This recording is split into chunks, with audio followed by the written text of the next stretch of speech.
আয়াতের উচ্চারণ জানিয়া পড়ে কে বা করে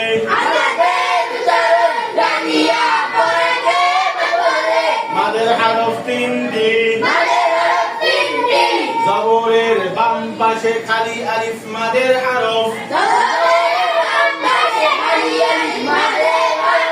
পেশের বাম পাশে জজমলা ওয়াও মাদের হরফ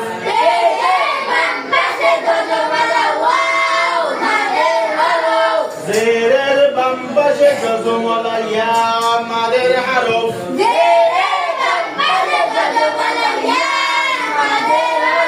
মাদ্দে তবাই এক আলিফ টানিয়া পড়িতে হয় বা আলিফ জবর বা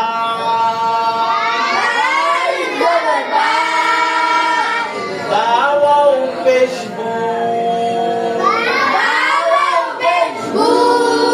বা ইয়া জের বি বাবু বি কালকে মাঝে সবাই এটা তোমরা সবাই কি করে আসবা সুন্দর করে শিখে আসবা ঠিক আছে আমাদের ভিডিওটি ভালো লাগলে লাইক কমেন্ট